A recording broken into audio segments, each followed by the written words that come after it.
Welcome back, Whisky fans. I'm in the Laphroaig green again today. Myself, like a lot of you, will have got an email quite recently from Laphroaig announcing that they have re-released what is an utter classic in my book, and that's Laphroaig 18-year-old, which is incredible news because this one here, the old bottling, used to be my favourite whisky of all time. Absolutely wonderful stuff. And back when I used to buy, because I went through a few bottles, I used to buy that stuff for £70-75. And I think that old Laphroaig, I remember it so well, and I absolutely loved the stuff.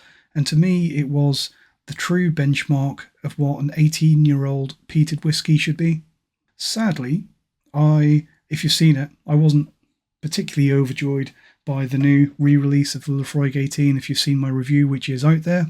It is a great whisky for sure, but they don't make them like they used to, as they say. And to prove that it's not just rose-tinted whisky spectacles, I've cracked my last remaining bottle of the old 18 that I've kept hold of for a decade and a bit. This is the old 2014 version of the Laphroaig 18. So this is the big one, Laphroaig 18 from back in the day.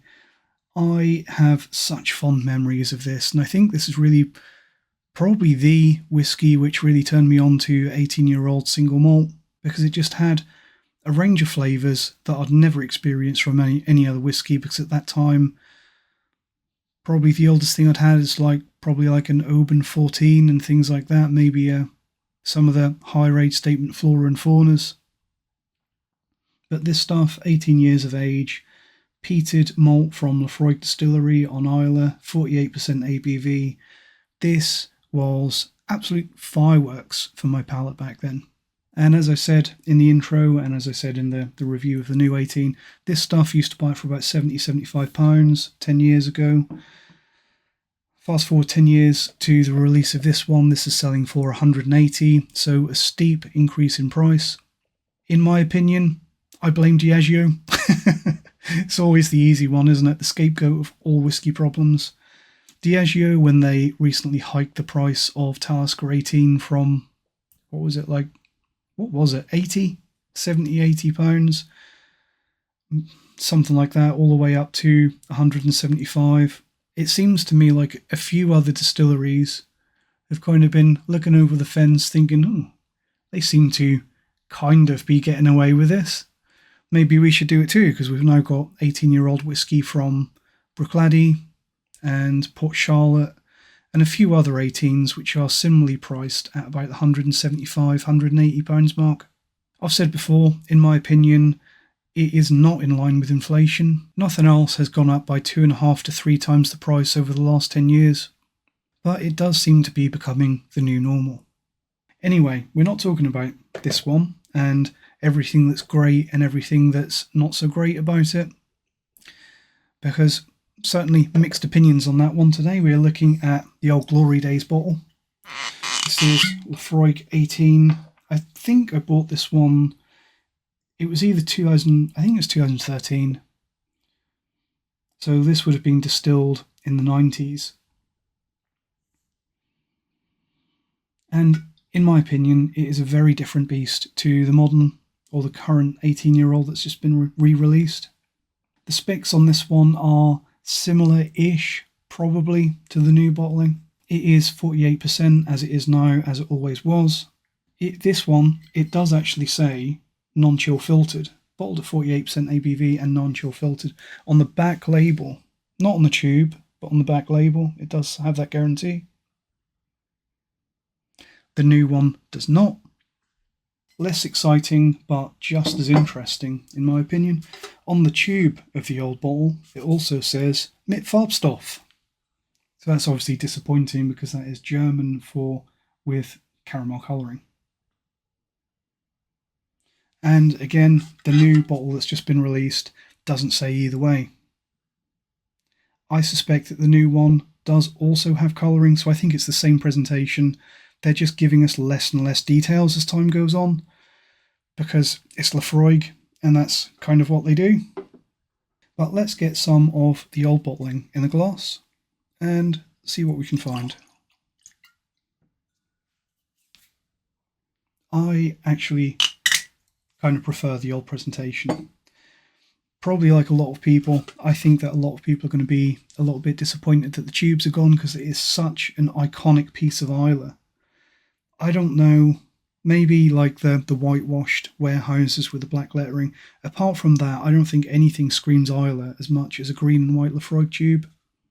Absolutely iconic. And I kind of like the old presentation with the green bit and the gold and all that. It just seems a little bit more fancy and a little bit classier to me.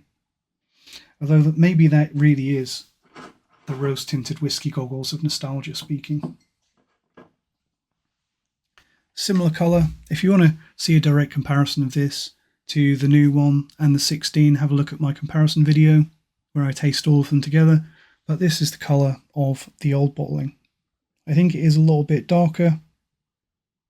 We know that there probably is caramel colouring in there. They've certainly said that they have added it. Whether they have or not, we don't know, but they probably have.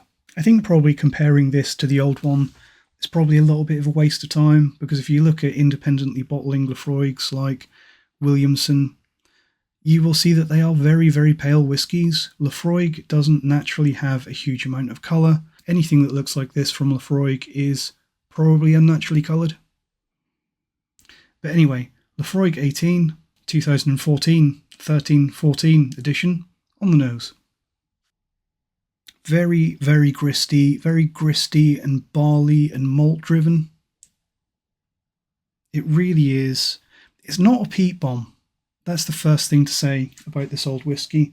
I think that possibly out of all of these older Laphroaigs, I think the 18 possibly has more restrained peatiness than the new 18, and definitely less than the 16 as well, because the 18, the old 18, is primarily an old malt and a peated malt second. Gristy and fruity. Lots of sweet fruit, tropical fruit, tin fruit and syrup, lots of cereal notes. Very, very fruity for a modern Laphroaig, although we do have to remember that this is over 10 years old, and it's an 18-year-old whiskey, so this would have probably been distilled 1995 at the latest. So really we shouldn't be surprised that we're seeing more of a fruity, estery, old-school Laphroaig in this. Very orangey, very full, oily, waxy, all those wonderful notes that you get in an old malt. Much, much more intense than the new 18 on the nose. And as I said, it's really less about the peat and oak and more about the malt barley. Malt, barley and age. Tertiary flavours. All those flavours that you get not from the cask or the barley, but a combination of the two that come out over a long time. Effervescent barley oil, bit of cherry and almond, a little bit of a cherry bakewell note on the nose, as well as a little bit of tart fruitiness, like a slightly musty blueberry note, and a little bit of a green grape note, which is surprising seeing there's no wine influence on this. It is 100% first fill ex-bourbon casks. But it has a little bit of a green grape note that I might associate with like a Sauterne cask or possibly a Chardonnay cask. But that's just another flavour that's appeared out of that long maturation. Very effervescent, very fizzy and lively on the nose. A little bit of a refreshers, love hearts note, like effervescent, sherbety, fizzy sweets. Orange and lemon sherbet. That effervescence, that liveliness, that it just leaps out of the glass and it's so playful and vibrant, is really something that I really missed from the new 18. A little bit of vanilla and a little bit of light menthol, which is always something that not always, but something that I often pick up on a Laphroaig. As well as a little bit of a mushroom savoury note again, which is another little extra dimension that the new 18 doesn't have. Warm vanilla peat, but more of a faintly smoky farminess and a medicinal salves and germaline note rather than outright peat, iodine or TCP, if that makes sense. But much, much more lively, full and complex than the new 18. I really think that, blowing my own trumpet here, but I hit the nail on the head saying that this is, for me, the benchmark of older peated whiskies. It really is a shining example of well-aged peated malt. Much less woody. It hasn't got that raw, forced plankiness that I was getting in the new 18. Gentle but luxurious, just as 18-year-old malt whiskey should be. Let's see how it tastes.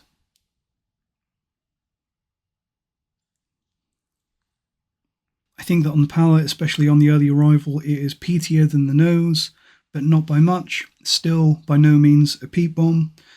Getting some lovely sour fruitiness, peated blueberry and green grape matching the aromas that I got on the nose, as well as some more of that peated vanilla grist, which is another kind of trademark Laphroaig note in my opinion. The smokiness that's coming through is quite a dry and mild peat smoke, and more of that lovely oily old malt note. Oily old malt, orange oil, and a growing intense fruity maltiness on the early delivery, which again the new expression just doesn't have. Greasy, oily, full, rich, enveloping, overwhelms your taste buds. Wonderful, rich and honeyed maltiness. The flavours in this really do overwhelm the palate and just cling, which is really what I wanted from the new expression. And that's one of the main reasons why I was a little bit disappointed with the new, more expensive bottling.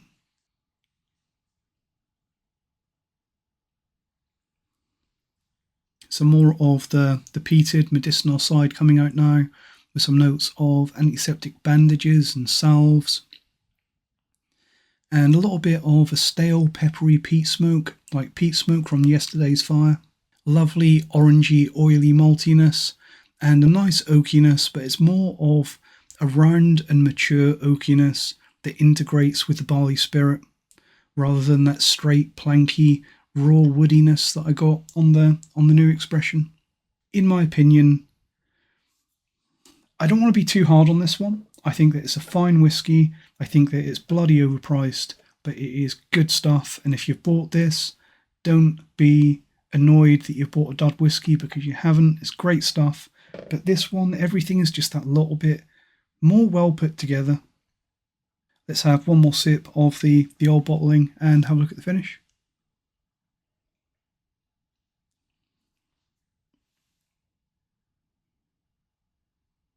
Medium long finish, bordering on long, with a really nice, discreet, earthy, smoky, and medicinal salves and bandages note. I think that it possibly lacks a little bit of intensity, but that's possibly to be expected when you're looking at a heavily peated whiskey that's been in a cask for 18 years. It is always going to lose a little bit of oomph, but that's okay. You're trading that intensity for these extra flavours and complexity, and it has those in spades. Gets quite salty on the late palate and finish, salty old malt and creamy smokiness, but the fruitiness of the malt and that oily full richness stays with it throughout, and it's just got every type of like tinned fruit and syrup and fruity esteriness all turned up to 11. So every bit as good as I remember, possibly even better. And if you find a whiskey like this that you just really click with, I'd really recommend that you did what I did with this one and keep buying it. If you find something good that you think offers you good value, as long as you're not drinking too much and harming your health, just keep on it and make the most of that good experience while it's there. But more than that, put a bottle or maybe two away, especially if you start hearing rumours that it's being discontinued. Squirrel it away and keep it long term so you've got something to come back to, so you can re-experience that malt that you really liked at a later date. You can answer the question if it is nostalgia or if you are remembering correctly, and it's good to be able to have that experience and compare your notes over time as your palate develops and your tastes change perhaps.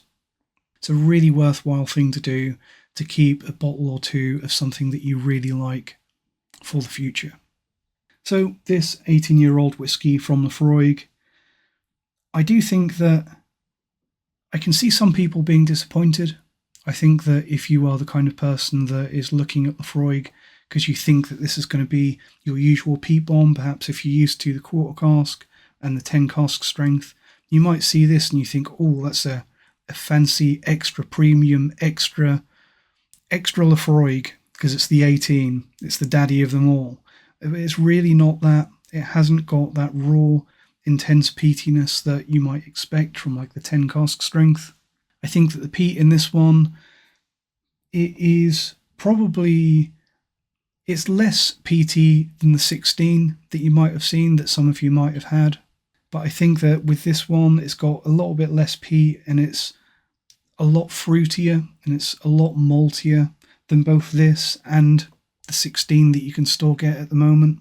I think that this one, it is less peaty but more intense, and it shows much more signs of age.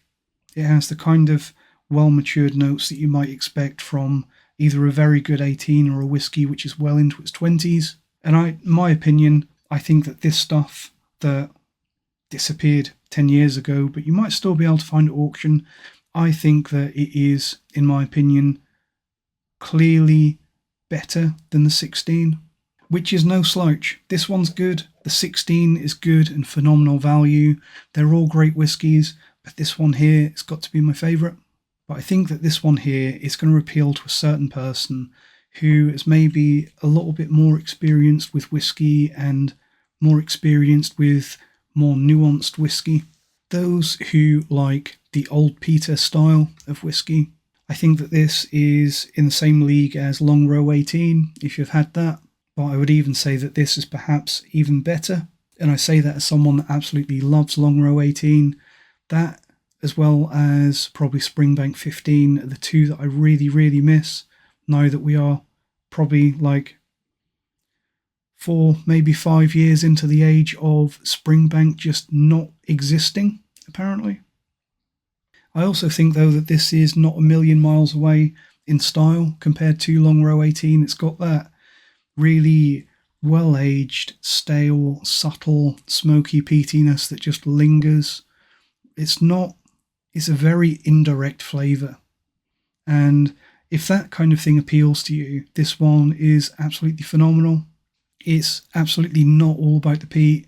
It obviously has peat, but it's more of an accent. The peat is almost incidental to the grandeur of the malt and all of those flavours that don't directly come from the cask or the barley, but materialise after several years in that quality cask. So to me, this old bottle of Laphroaig 18, I've kind of fallen out of favour of giving grades now, because whiskey is such a subjective thing, and it should be. The idea of putting whiskey on a linear scale is stupid, in my opinion.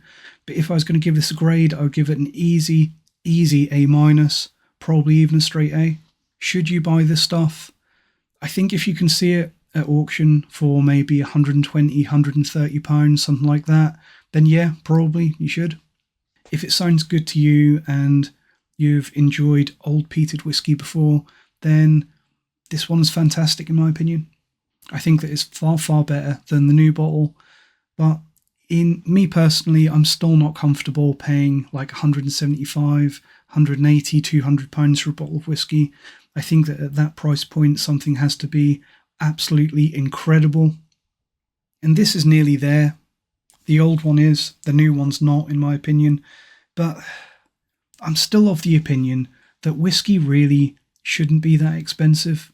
At least when it's a general release of kind of like 10 to 20-year-old whiskey, we should not be paying £200 for a bottle of drink. Back when this stuff was £70, I would almost always have a bottle, but I would drink it sparingly. Now that it's gone up to £175, I just feel like that's a bit much. Of course, people say that everything is more expensive now, and that's true, but I also think that there is a healthy dollop of greed in modern pricing that, from what I can see, seems to outstrip inflation. So, in my opinion, get this one if you see it at a good price at auction, because it is better than this. It's definitely different to this. So even if you've enjoyed this, by all means, I think it's worth getting one of these to compare, because it's just interesting to see the differences in style. In my opinion, this one's much better. You may not think so, but it's worth getting a bottle of this if you see it, just to be able to see for yourself how that whiskey has changed over the last 20, 30 years. And obviously look out for Long Row 18. If you like this style of whiskey, I'm sure you would like that as well, if you haven't had it. I know that Long Row, or pretty much anything from Springbank, is not exactly available these days, but I think that Long Row 18 is really the closest thing that I've ever had to this in style. Otherwise, probably your other option for an 18-year-old heavily peated quality whiskey is going to be the Laphroaig. Laphroaig 18 just about matches this for quality, although obviously with the Laphroaig 18 you don't get that straightforward ex-bourbon maturation. Fantastic whiskey though. Thanks for joining me on this little trip down memory lane. Hope you've enjoyed it. Let me know what you think about this one if you've had it, because I still think that it is one of the best of all time. Thanks for watching. See you next time. Cheers.